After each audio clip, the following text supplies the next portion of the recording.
Buenas noches, hoy vamos a dar casos clínicos de uveitis. Entonces, el primer paciente es un paciente de 29 años de edad que acude refiriendo visión borrosa del ojo derecho de 4 días de evolución. Es residente de la Ciudad de México, es empleado y niega toxicomanías.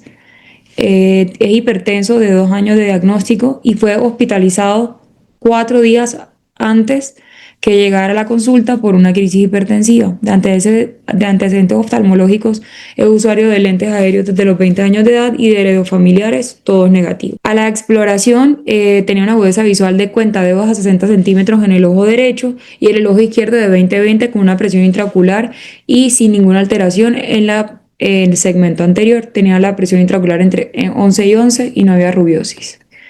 Aquí podemos ver en el ojo derecho que llama mucho la atención cuando se vio, digamos, este paciente, se observaba que el vitrio estaba transparente como tal, la retina estaba aplicada con una papila anaranjada, con los bordes no bien delimitados, con una excavación que no era valorable, una emergencia aparentemente central de los vasos y se observaba pérdida de toda la relación arteria-vena asociado a cambios de coloración amarillento perivascular con apariencia de envainamiento vascular que podemos ver acá todo segmentado.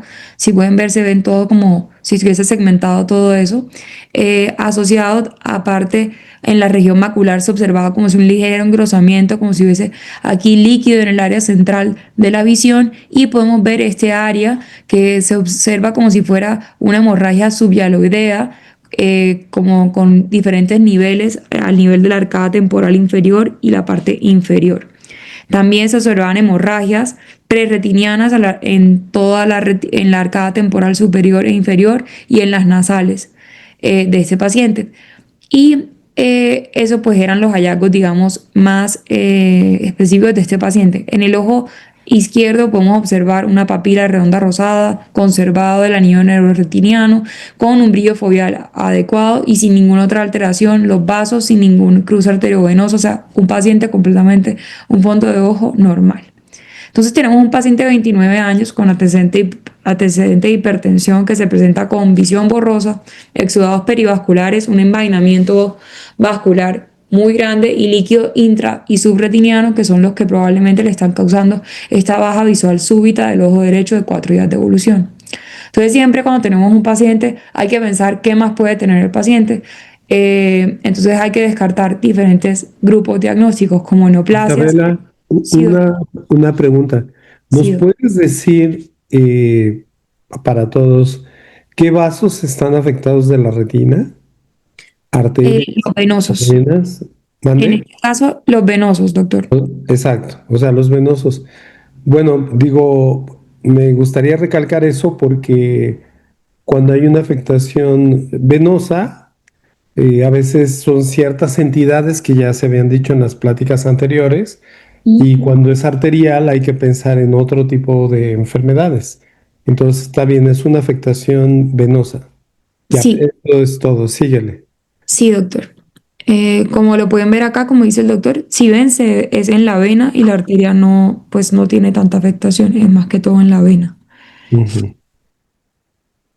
Entonces, hay que hacer diferentes diagnósticos diferenciales que lo vamos a hacer con neoplasias, siempre enfermedades inflamatorias infecciosas y enfermedades inflamatorias.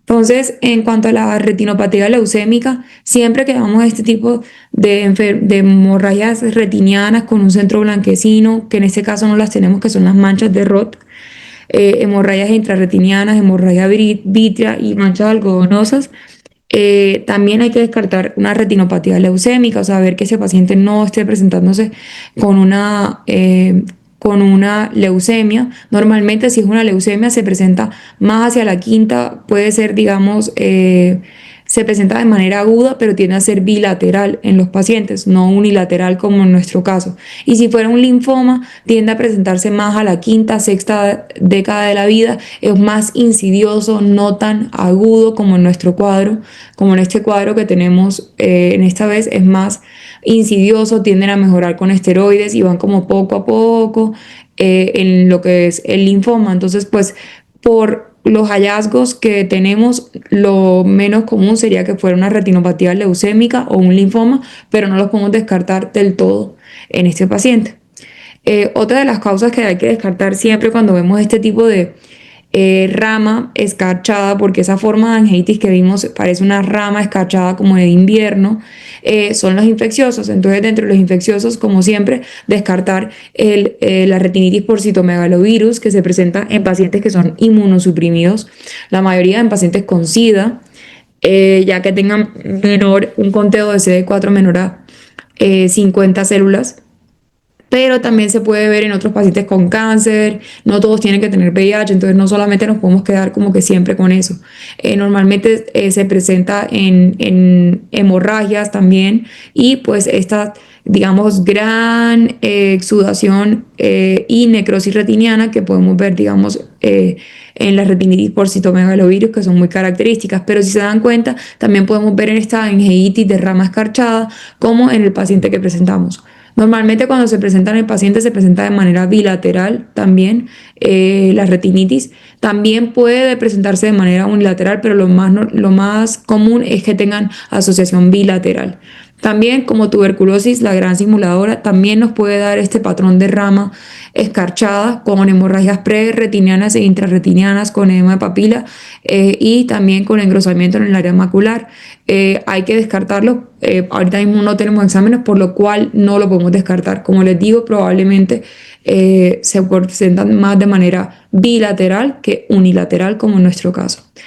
Entonces aquí, como podemos ver en estas imágenes, en estos círculos, podemos observar estas lesiones, este envainamiento vascular de todas las venas, y como les decía, que se llama en rama escarchada. Y al igual, este vaso muy blanquecino con hemorragias preretinianas en el caso de una tuberculosis. En cuanto a las enfermedades inflamatorias no infecciosas, hay varias que también se pueden presentar con este tipo de lesiones, que son, por ejemplo, la retinopatía aguda por sarcoidosis. En la sarcoidosis siempre es una enfermedad, como le hemos hablado en todos nuestros casos, siempre es una gran simuladora también. Es una uveitis granulomatosa crónica, pero se presenta de manera bilateral. Cuando se presenta, tiende a tener cosas en el segmento anterior, como precipitados retrocreáticos gruesos, nódulos de Koeppen, nódulos de Busaka en el caso, pero en la exploración de fondo de ojo sí se puede presentar con vitreitis, corioretinitis, periflebitis y hemorragias intrarretinianas, oclusiones vasculares y hasta granulomas del nervio óptico. Aquí tenemos la comparación con nuestro paciente, y este es un paciente con sarcoidosis, donde podemos ver algo que tienen algo muy común que se llama candle wax dripping, que como lo hemos hablado, que se parece como en cera de vela, la vasculitis que presentan los pacientes. Por falta pues digamos que la revisión por sistema de nuestros pacientes, que no tienen ninguna, digamos, lesión en ningún otro lugar, no ha sufrido de enfermedades crónicas ni nada, no pareciera el cuadro típico de una sarcoidosis, pero se tiene que descartar. En cuanto a la retinopatía lúpica, generalmente este era un hombre paciente de 29 años, generalmente se presenta más en mujeres, pero también se puede presentar en pacientes, en hombres, y si es por lupus, la retinopatía lúpica tiende a ser muy agresivo. El lupus en hombres es muy agresivo y se puede presentar con oclusiones vasculares, vasculitis retinianas localizadas o difusas, caracterizadas por edema de nervio óptico y envainamiento vascular, hemorragias retinianas. Sin embargo, nuestro paciente, como les decíamos, solamente es hipertenso, que pues de lo que sabemos por ahora no tiene falla renal, pero sí la tenemos que tener en cuenta. Sí hay que descartar que no hay un lupus en este paciente, aunque el paciente nos negaba artritis, eritema malar, fiebre, fatiga, solamente la crisis hipertensiva que se presentó y nada más, donde dice que no tenía ningún otro hallazgo, pero hay que considerarlo. Y está la angeitis de rama escarchada idiopática. La angeitis de rama escarchada idiopática es una forma relativamente rara de vasculitis retiniana y está caracterizada por un marcado envainamiento vascular translúcido de predominio venoso. Puede haber edema retiniano difuso o macular, como también lo veíamos en nuestro paciente, y ocasionalmente también se pueden ver hemorragias intrarretinianas y exudados duros. El edema de papila, como en nuestro paciente, es algo también común. En esta imagen no se ve edema de papila. Y la localización y el tipo de vaso afectado normalmente casi siempre son las venas, como en nuestro paciente. Entonces, pues es uno de los diagnósticos que tenemos que tener en cuenta, la angiitis de rama escarchada. Entonces, en cuanto a esto, pues eso nos vamos a quedar en cuanto a las enfermedades inflamatorias y descartar las enfermedades infecciosas. Como en todos los casos, siempre hay que descartar las grandes simuladoras como sífilis, tuberculosis, sífilis y tuberculosis y sarcoidosis. En nuestro caso. Entonces en este paciente pedimos unos exámenes que fueron la tomografía de coherencia óptica macular, donde podemos observar en la interfaz vitreoretiniana que se observa aparenta celularidad o podría corresponder también a estos puntos hiperreflécticos a opacidades vítreas que podrían corresponder a hemorragia. Podemos ver un líquido líquido subretiniano. Y al pasar los cortes vemos que ese líquido se extiende y vemos en el área foveal donde hay un gran edema y hay líquido sub e intrarretiniano con disrupción de la capa de elipsoides que hace que este edema sea muy grande. Aquí se pueden ver todas las capas, digamos, todo el edema tan marcado y pues la opacidad tan grande para llegar a ver estas elipsoides de este caso. Entonces, pues aquí en el área foveal como tal, la disrupción es muy grande entre la capa intrarretiniana y subretiniana, con todo lo que les decía de las opacidades vítreas. Aquí podemos ver lo mismo. Y pues son los cortes de este paciente con un gran edema macular. En esta zona, acá donde ven este corte, ahí es donde correspondía a esa hemorragia que aparentaba ser una hemorragia subhialoidea.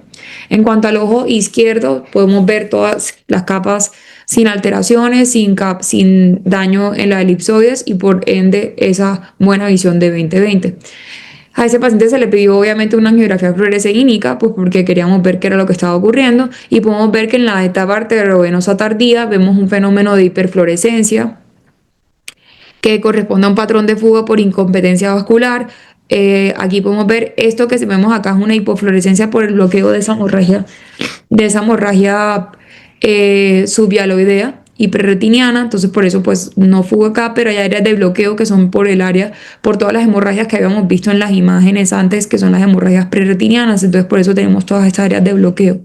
Podemos observar todo, digamos, estas zonas de hiperfluorescencia, y con respecto aumenta las fases, podemos ver cómo hay una hiperfluorescencia y hay un patrón de fuga por incompetencia de los vasos en todas las ramas, sobre todo venosas, de este paciente. Y si podemos ver, se comienza a llenar la mácula con un patrón petaloide que no es muy claro en esta prolongiografía. Al pasar el tiempo, aún más fuga y hiperfluorescencia en todas las ramas venosas de este paciente.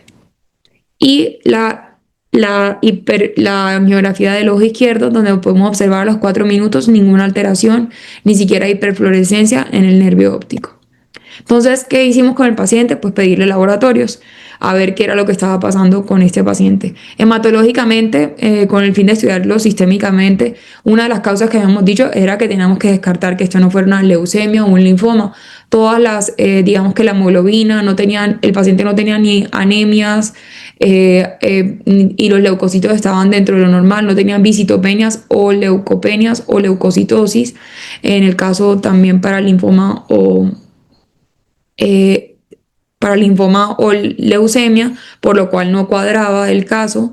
Los tiempos de coagulación estaban dentro de límites normales, la química sanguínea, que era una de las cosas que queríamos descartar, que no tuviera falla renal para no pensar en un lupus, dentro de límites normales, colesterol normal, triglicéridos normal, urea normal.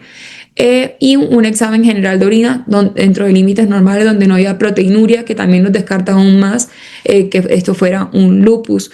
Sin embargo, obviamente habría que pedirle, para pensar si estábamos fuertemente pensar en lupus, pues solicitar exámenes para lupus.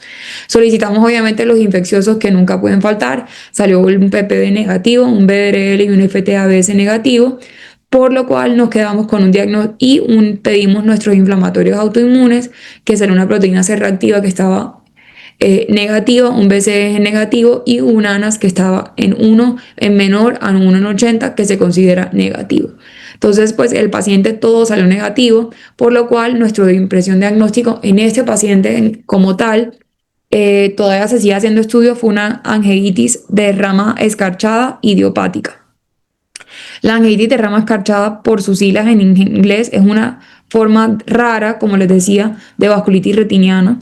Y el primer caso fue reportado en 1976 en un niño japonés de 6 años. La mayoría de casos están reportados en Japón y la mayoría de casos son en mujeres de lo que está reportado. Se han reportado 3 tipos de angiitis en rama escarchada.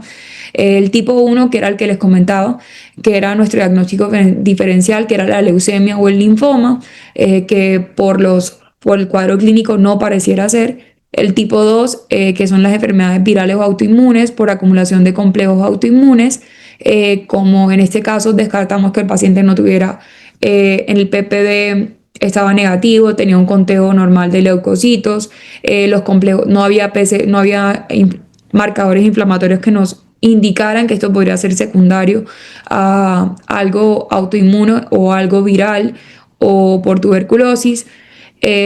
Nos quedamos con el tipo 3, que son pacientes sanos idiopáticos. Sanos idiopáticos, ¿por qué? Porque el tipo 3 es el que se presenta normalmente de forma unilateral, no de forma bilateral. Los otros tipo 1 y tipo 2 se presentan de forma bilateral. Entonces, en este caso como tal, también se le hizo un estudio. Aquí no lo tengo porque no tengo el reporte, pero se hizo un estudio renal donde se descartó cualquier causa renal de feocromocitoma que estuviese haciendo una hipertensión, porque también uno de los diagnósticos diferenciales era la hipertensión, y este paciente todo negativo. Entonces, en este plan de este paciente se ha visto que la angiitis de rama escarchada idiopática puede resolver sin prednisolona, sin prednisona vía oral, pero en este caso, pues pues el cuadro clínico tan severo, 4 días súbitos, se le dio prednisona a 60 miligramos cada 24 horas cuando recibimos los análisis. Lo mandamos a la evaluación por el médico internista, que descartó las otras causas, como les había mencionado, y se decidió poner 3 dosis de antiangiogénico en el ojo derecho. Si pueden ver, a la revisión de un mes posterior al antiangiogénico, podemos ver cómo todas las ramas vasculares mejoraron muchísimo solamente con la prednisona, y con la inyección de Wetlía. El paciente mejoró también la visión a 20/100 en el ojo derecho. Si pueden observar, ya esa vasculitis tan marcada que teníamos en los vasos, la rama escarchada, y que se veía todo segmentado en los vasos venosos, ya no lo vemos. Lo que vemos acá encima del nervio es algo que quedó. Si se acuerdan, les había comentado que aquí se ve una hemorragia, que era una hemorragia subialoidea. Entonces probablemente ya esa hemorragia como que resolvió, y algo en el vitrio, había algo de celularidad, algo de vitreitis, que probablemente no era hemorragia vítrea, que podía corresponder a hemorragia vítrea, que es la que está por encima del nervio óptico. Esto que se ve como verdoso acá es hemorragia vítrea. Y vemos cómo resolvió pues prácticamente pues muy bien el edema. Hay todavía algo en la rama aquí nasal, si se dan cuenta, todavía este envainamiento vascular en la parte venosa, pero en las otras arcadas pues mejoró bastante con el antiangiogénico.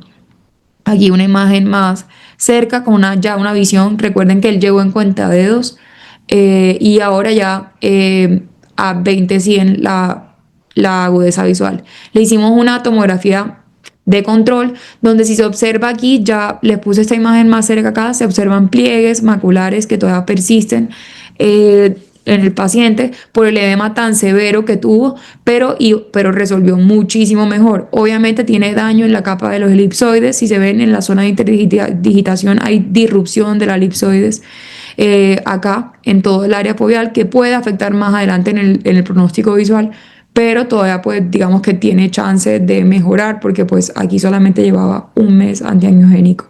Y podemos ver la fluorangiografía, donde toda esa vasculitis tan marcada que veíamos, ¿se acuerdan? Esa fuga, ya a los 4 minutos, ya no hay vasculitis como tal, no hay capilaritis, y vemos esta hipofluorescencia que se nota, pero es por el vitrio que está por encima bloqueando la florangiografía. Esto que se observa acá es donde está esa hemorragia subhialoidea y no vemos en la florangiografía de campo amplio ningún dato de vasculitis. Entonces, pues las angeitis en rama escarchada son diagnósticos bien raros, pero sí pueden ocurrir y este es un caso de un paciente que llegó al servicio del Conde Valenciana y pues que hoy en día está viendo muchísimo mejor y está en seguimiento.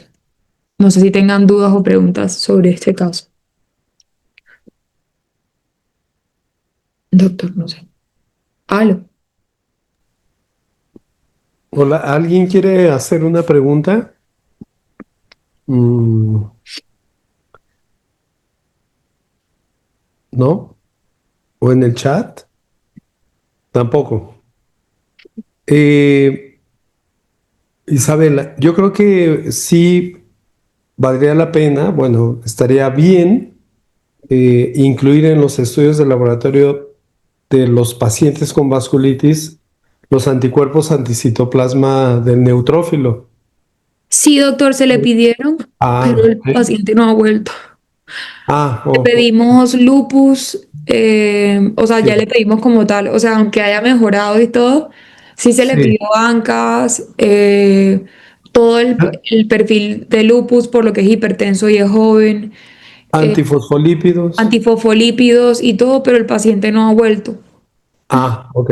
Se perdió porque mejoró, entonces, Y el FTABS, sí, ¿verdad? Sí lo mencionaste. sí, sí, FTA, todo lo Es infeccioso se negativo. descartó, negativo. Y pues su química sanguínea dentro de lo normal. Sí, sí, la vimos, la química sanguínea.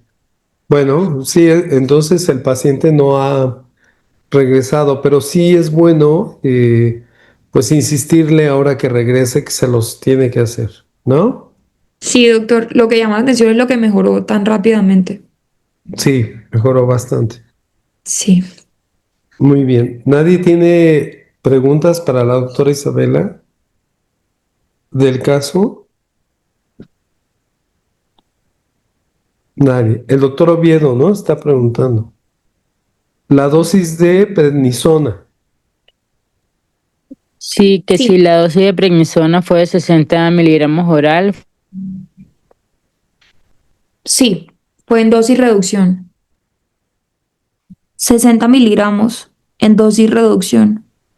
Ok, porque pesa 60 kilos. Sí, doctor. Es Ujú. joven, tiene 29. Sí. Y pues su tratamiento antihipertensivo. Porque él se presentó con esto después de una hospitalización por una crisis hipertensiva, por lo cual siempre también se sospechó en lupus o que tuviera algo así, porque 29 años, un feocromocitoma o que tuviera algo, pero imágenes renales dentro de límites normales y todo lo renal y examen general de orina y todo normal. Sí, o sea, yo Claro. creo que hay que seguir al paciente Sí, doctor. y todo. No sé si Se sería. le pidió estudio de VIH, pero después de Ah, ese estudio fue que se perdió, entonces. ok, O sea, le seguimos como estudiando, pues porque también se ha visto que las angiitis de rama escarchada se pueden dar por retinopatía por VIH. Entonces, también fue uno de los diagnósticos que estábamos descartando, porque sí mejoró demasiado rápido, pero no sabemos en qué momento vuelva a aparecer.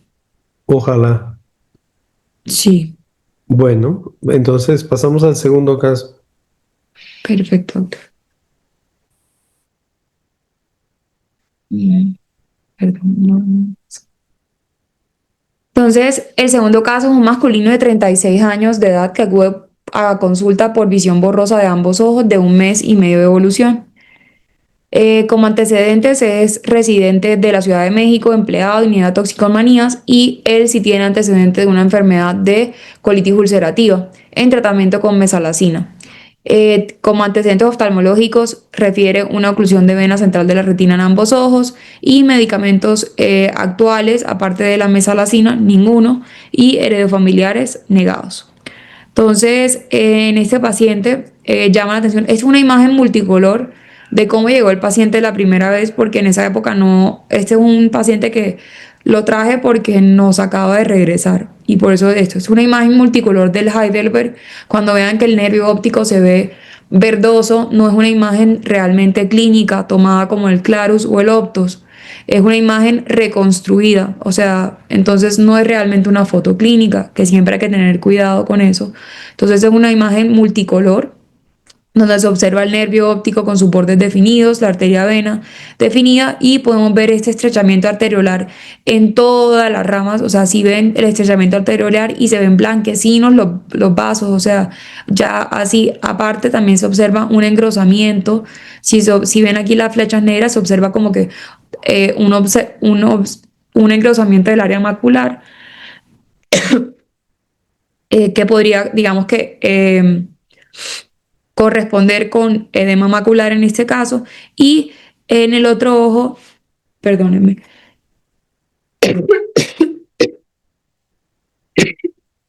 perdón. Y aquí, como les dije, otra vez una imagen multicolor. eh, no es que sea verde ni que esté verde, pero si ven, se ven mucha tortuosidad vascular con marcados cruces arteriovenosos en todas, digamos que en todas las ramas. Los vasos se ven blanquecinos de todas, digamos que la isquemia retiniana que tiene el paciente. Vean estos vasos tan isquémicos, más que de vasculitis, se ven isquémicos. Y ese engrosamiento con lo que aparenta tener un brillo en celofán en este paciente. Eh, Entonces, este paciente me presentó con visión borrosa a ambos ojos y un engrosamiento en el área foveal. Él ya tenía antecedentes de haber tenido oclusión de vena central de la retina, pero se presentó de nuevo con estos hallazgos.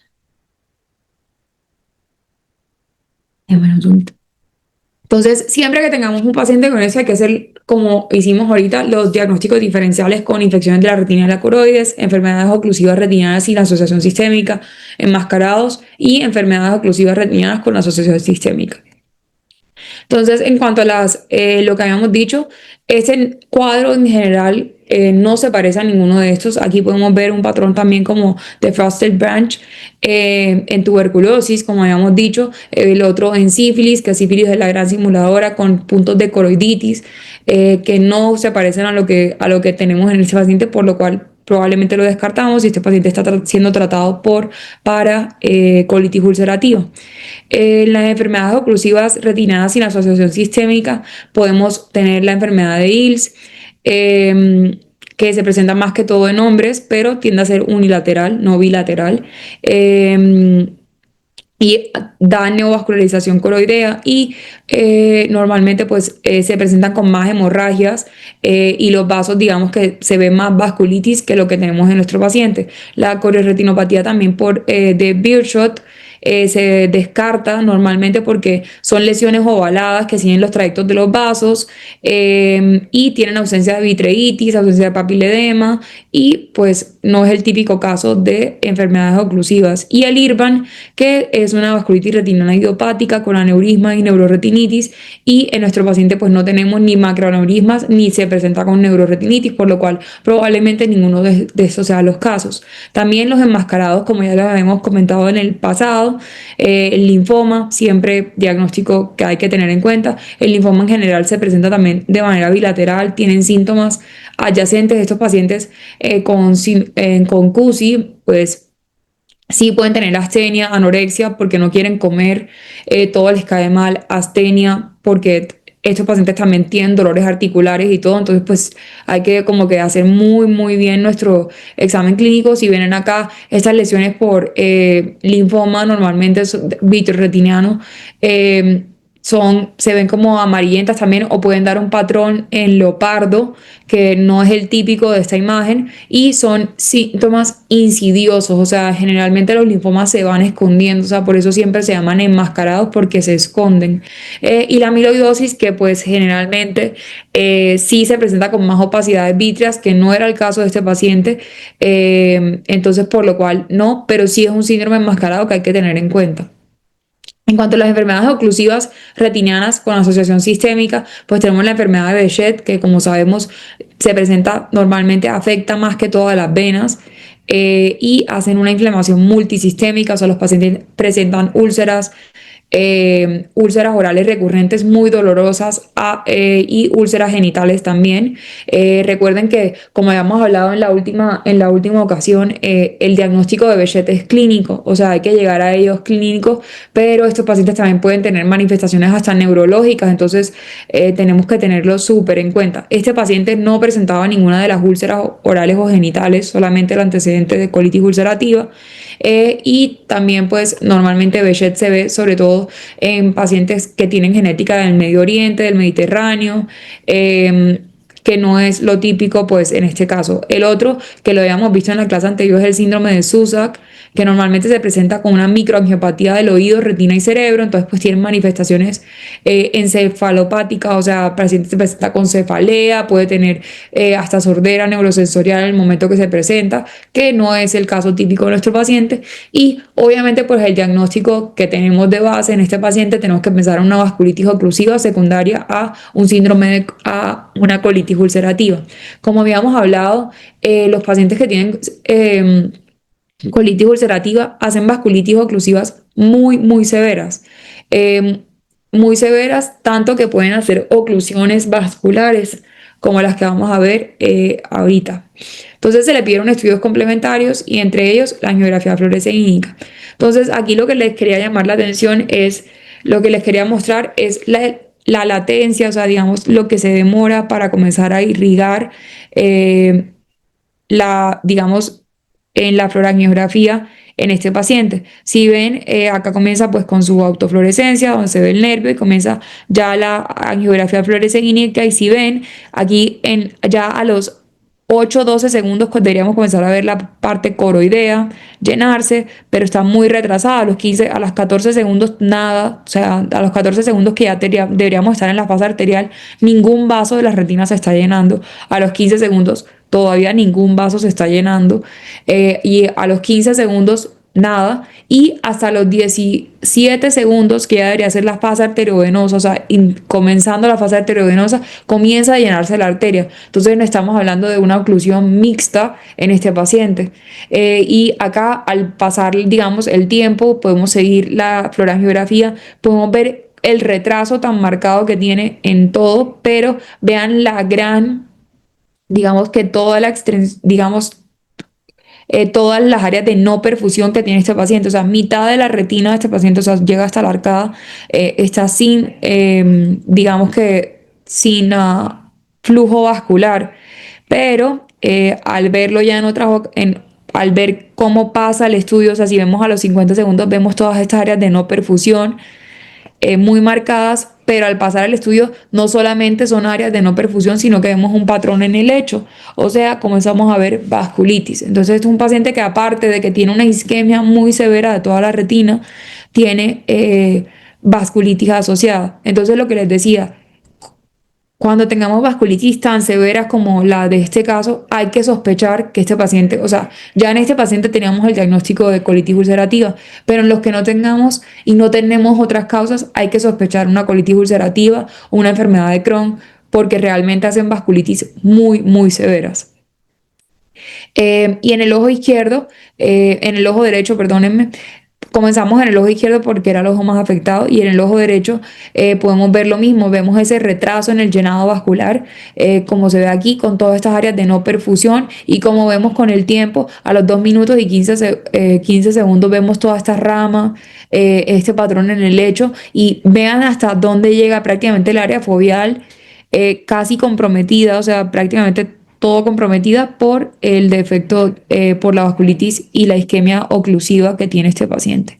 Acá también podemos ver todas las áreas de isquemia periféricas asociadas a vasculitis en el paciente con CUSI. Entonces, aparte de eso, le pedimos una tomografía de coherencia macular, donde podemos observar un gran edema, y el edema es por la oclusión, o sea, el paciente tiene una oclusión mixta, bilateral, y podemos ver acá marcado edema intrarretiniano, donde se puede ver aquí la pérdida de la elipsoide, o sea, este marcado, aquí podemos ver el líquido intrarretiniano con edema cistoide, y podemos ver cómo hay una pérdida de la elipsoides, que nos va a hablar en el futuro de que este paciente probablemente la recuperación visual no sea la mejor.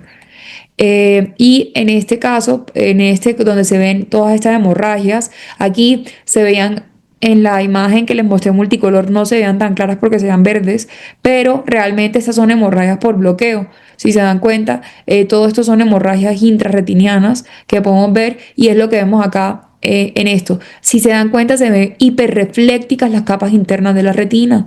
Esto habla sobre isquemia, que es lo que a veces llamamos como PAM o Paracute Medium Maculopathy, que es, digamos que toda esta, digamos que se hincha la capa, se hinchan todas las capas internas por toda la isquemia que tiene la retina. Pero aparte de eso, ya comenzamos a ver que acá, en esta zona central, en el área foveal, comenzamos a ver un desprendimiento también.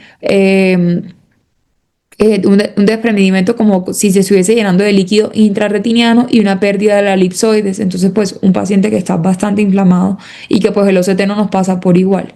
Entonces, en este paciente, ¿qué hicimos? Pues obviamente pedirle laboratorios para ver cómo estaba de base. Ya es un paciente que llegaba con un tratamiento de afuera con mesalazina. Pero se le pidió y pues su hemoglobina estaba dentro de límites normales, las plaquetas en 512.000, pero le volvimos a pedir de todas maneras sus ANCAS, que no están acá, pero se le solicitaron ANCAS en un segundo control, PPD negativo, frotis de sangre periférica negativo, la hemoglobina para ver si tenía alguna anemia negativo y se le solicitaron obviamente los anticuerpos FTABS y BDRL para descartar esto. Si se dan cuenta, aquí llama mucho la atención la velocidad de sedimentación globular en 37 elevada y la PCR en 17.6 que debería estar menor a 5 para el valor de referencia de este laboratorio. Entonces el paciente estaba inflamado. También nos trajo su colonoscopia, donde podemos ver el colon con una pérdida del patrón austral, la mucosa dematosa, eritematosa, las úlceras cubiertas, pues si ven úlceras cubiertas de fibrina, friables, tomas de biopsia en el sigmoide y descendente, y pues la impresión diagnóstica cuando le hicieron obviamente esta biopsia, que ya nos las mostró, o sea, esto ya es antes de lo que teníamos, pero es para mostrarles la importancia de solicitarlo porque nos da el diagnóstico en una colitis ulcerativa idiopática, crónica idiopática cuando le hicieron la biopsia. Entonces, ¿qué fue lo que se presentó en este caso? Una vasculitis oclusiva secundaria a CUSI con edema macular cistoide y por eso la baja visual del paciente. El paciente en algún momento le habían dicho que había tenido oclusión de vena central de la retina, pero no había desarrollado, por así decirlo, ningún baja visual que le llevara como a volver a una segunda opinión. Entonces, en cuanto al tratamiento de este paciente, ¿qué es lo que hay que hacer? La terapia no invasiva es reducción del cuadro inflamatorio. Hay que tratarlo, ¿sí? Hay que tratarlo, pero hay que tratarlo en conjunto con el gastroenterólogo. ¿Por qué? Porque estos pacientes realmente que tienen colitis ulcerativa les cae todo mal. O sea, no son pacientes fáciles de tratar, van muchísimo al baño, se deprimen porque no pueden hacer una vida normal. Entonces tenemos que como que ayudarnos con los gastroenterólogos también y los reumatólogos para tratarlos. Se le dio azatropina, a este paciente se le inició con 50 miligramos vía oral cada 24 horas para después subirla, prednisona en vía oral en dosis reducción y la mesalazina que tenía 3 gramos vía oral cada 24 horas. Algunos pacientes presentan aumento de la presión intraocular, en nuestro caso no, pero se los traigo acá. ¿Por qué? Porque este paciente le dejaron el IPTIC porque le encontraron la presión en 20, ambos ojos, no tenía novazos en el momento que llegó y una de las cosas que se podía dejar era dejar triamcinolona tópica en dosis reducción para ayudar el edema macular. Y la terapia invasiva, en cuanto a ayudarlo con inyecciones de intravítricas. Este paciente es un paciente que tiene una isquemia demasiado marcada, hay que darle panfotocoagulación retiniana, pero también las inyecciones para ayudarle del edema. Mientras lo desinflamamos, porque obviamente si la vasculitis sigue, pues va a seguir produciendo más isquemia y se va a seguir comiendo la retina. Entonces, esto fue después del láser, con una visión de 20/80 y 20/140. Si ven todo el láser que se dio en la retina, pues tiene una muy buena panfoto y ya no se ve el edema como tal, o sea, se ven exudados blanquecinos, pero ya menor grosor de la mácula. Y aquí también, si ven, se observa, digamos que todas estas ramas todavía muy isquémicas y pues mucho láser, pero pues obviamente con una isquemia muy marcada. Aquí les traigo con láser cómo persiste esa vasculitis tan marcada en este paciente. Entonces este paciente, aunque le dieron láser, le pusimos antiangiogénicos, al paciente hay que seguirlo desinflamando. Entonces pues no solamente para en darle láser y el antiangiogénico, sino que hay que seguirlo desinflamando con sus inmunosupresores. Esto de ambos ojitos. Pero si pueden ver, la imagen no sale tan bien, fue la que pude recuperar porque ese paciente lleva años viniendo al Conde, pero ya sin edema marcado, sin pérdida de la elipsoides, pero si ven hiperreflectividad, que todavía es signo de isquemia. Y acá, ¿se acuerdan que se veía que tenía líquido que estaba haciendo un líquido subretiniano, y acá todavía tiene quistes por líquido intrarretiniano? ¿Por qué les traje este caso? Porque nos llegó la semana pasada. De nuevo, y perdónenme si tiene volumen, no sé qué estoy diciendo ahí, pero se los... Ok. Entonces, ese es el ojo derecho del paciente. Nos llegó una visión de 20/20 en este ojo, sin celularidad ni nada. Y nos llegó con sus estudios de control de OCT, fluorangiografía, donde realmente se ve bastante bien con zonas de isquemia, pero nada más. Si se dan cuenta, y se los pasé y lo hice a propósito, porque quiero que se fijen muy bien en su pupila. Aquí vemos cómo reacciona esa pupila. Obviamente así no se revisa el defecto pupilar aferente, pero solamente para que vean la diferencia entre las pupilas. Este es el ojo derecho. Y miren el ojo izquierdo. Tiene una midriasis media. Cuando le tomamos la presión intraocular de este paciente, tenía 20 milímetros de mercurio en el ojo derecho, y en el ojo izquierdo tenía 60 milímetros de mercurio con un glaucoma no vascular grado 3.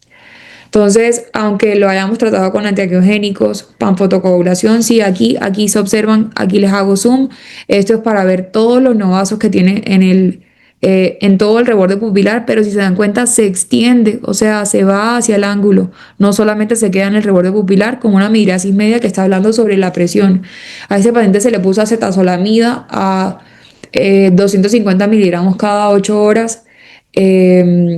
Critantec cada 8 horas, sin mejoría. O sea, al paciente no, o sea, intentamos esperar a ver si mejoraba algo, sin mejoría alguna, por lo cual este paciente lo que se decidió hacer fue mandarlo al servicio de glaucoma. Si ven, acá también tiene rubiosis en el ojo derecho, que es el ojo de mayor visión, y el ojo izquierdo tiene una visión de 20/140.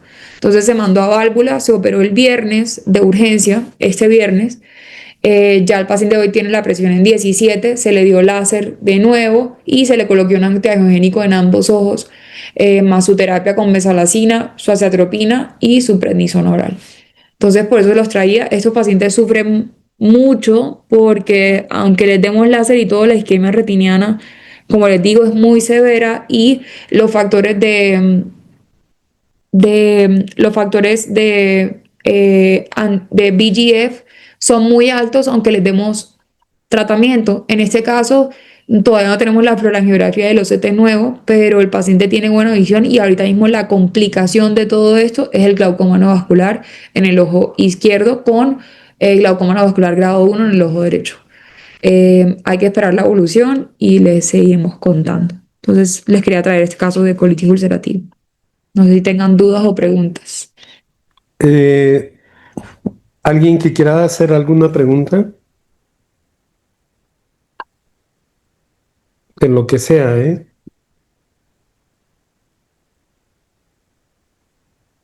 No, bueno, yo creo que son pacientes que prefieren, bueno, si se puede, claro, empezar a tratarlo con biológicos, ¿no? Sí, doctor. Pueden tener una buena evolución o una buena respuesta con biológicos. Sí, con rituximab. Puede ser rituximab, aunque no sé si esté muy probado en el CUSI, el rituximab, pero pues sí hay otros que se han probado o que han dado respuesta y que funciona bien en estos pacientes, pero claro, la cuestión es que como tú lo mencionas, la vasculitis que produce o se asocia a CUSI es una de las vasculitis más severas porque son las que frecuentemente pueden llevar a la ceguera al paciente, Sí. igual que las vasculitis por Behçet, ¿no? Yo creo que son las dos enfermedades que producen una vasculitis severa, como en este caso de esta paciente. Digo, son poco frecuentes, pero si no nos apuramos en el diagnóstico y en el tratamiento, rápidamente llegan a la ceguera. Entonces hay que tenerlo siempre en cuenta en cualquier paciente con vasculitis. Sí, doctor. Muy bien. ¿Tienes otro caso? No, doctor, eran estos dos de Ah, vasculitis. perfecto. Bueno, ¿alguien que quiera hacer una pregunta a la doctora Isabela? No pasa nada, ¿eh? Son enfermedades rarísimas que vemos en el servicio, que dejan mucha enseñanza, pero bueno, cualquier cosa que quieran preguntar. Tenía HLA-B27, ¿verdad? Lo mencionaste. Sí, doctor. Fue Negativo. negativo. Ok. Sí. ¿Te acuerdas qué porcentaje de pacientes con CUSI pueden tener el B27 positivo? Son pocos, pero sí, sí lo pueden tener positivo. No me acuerdo el Ah. porcentaje, pero sí pueden tenerlo. Sí, pueden tenerlo, aunque el porcentaje es bajo, Leve, ¿no? es Treinta y bajo. tantos a 40% menos, Ujú. probablemente, ¿no? Sí, Eh, pero también hay que pedirlo, porque sí, esto nos puede ayudar a pensar un poco, no al diagnóstico, por supuesto, pero a pensar un poco de lo que estamos viendo, pues es una enfermedad inflamatoria intestinal. Entonces sí hay que pedírselo a todos los pacientes, junto con todo lo demás que pediste, por supuesto. este paciente ya lleva años viniendo y Sí, se había perdido por un tiempo y la verdad es que llegó, fue la semana pasada y llegó así. sí. Entonces se había perdido, pero se le habían hecho todos los estudios como de inicio y se demoró como 15 años mientras le hicieron el diagnóstico de colitis ulcerativa. ¿En Nada, dónde lo ya le hicieron? decían que, Ujú. o sea, le decían que pues siempre pues tenía todos los síntomas gastrointestinales, pero le decían que era colon irritable, que era estrés, que le dolían las articulaciones porque sí, que perdía peso porque sí, hasta que pues se presentó con la parte de la oclusión Ajá, y se le estudió la colitis ulcerativa y ahí ya le hicieron el diagnóstico. sí, Sí. eso es importante porque el diagnóstico se puede hacer a partir de cuando empieza o cuando va el paciente por primera vez a oftalmología, ¿no? Entonces, se puede detectar, se puede sospechar y por supuesto se tiene que referir para que lo estudien o incluso le hagan una colonoscopia y una biopsia para ver si realmente puede tener un CUSI, ¿no? Sí, doctor. Pero Doctor, yo tengo una pregunta. Si el paciente ya no tiene vasculitis y solamente son secuelas de su isquemia, de todas maneras a biológico. sí, porque su enfermedad es sistémica y seguramente a nivel intestinal tiene síntomas y Ok. tiene problemas. Entonces, por supuesto, o sea, O sea, biológico. exacto, a lo mejor no va a revertir toda esa área isquémica, ¿a eso te refieres? Que ya están Sí, ocurridos los o sea, que vasos, ya ya no no tenga hay. vasculitis. O sea, es que le Exacto. pedimos nuevo, o sea, y que el paciente venga y pues tenga isquemia, que ya Sí, no tenga edema, pero ya no tenga vasculitis. sí, que O ya sea, perdió toda esa zona de ajá, vasos, ¿no? Los que sí, ocluyeron. Sí, o sea, claro, puedes, ya no va a revertir probablemente, pero lo vas a controlar mejor. Y su enfermedad es sistémica o es eh, enfocada en el intestino, entonces seguro que debe de seguir en tratamiento. ok, Ujú. bueno, Para un biológico, control a largo tiempo, ¿no? ok. Sí. Es padrísimo los dos casos de vasculitis. Y bueno, pues hay un montón de casos de vasculitis. Sí. La próxima sesión, ¿de qué la van a dar entonces? No sé, doctor, de lo que habíamos dicho, Caterizar. Lupus. lupus. ¿Lupus? Sí. Sí, Sí, doctor. Ok. Bueno, la anunciamos en la semana, ¿no? sí, doctor. Sí, muy bien. Bueno, nadie te hizo preguntas entonces. No, doctor. Sí. Sí, digo, está bien, no importa que no hagan preguntas, pero cualquier pregunta que se les ocurra, pues encantados. Y Muchas ahora sí gracias. terminaste casi a las 8 en punto, ¿eh? Sí, doctor. Son casos complejos. Son super casos, muy bien. Perfecto. Bueno, gracias y nos vemos la próxima semana. Bueno, doctor, muchas Y gracias. buenas noches. Gracias. Mañana nos comunicamos. Sí, doctor, perfecto. Bye. Gracias. Buenas noches, bye. Buenas noches.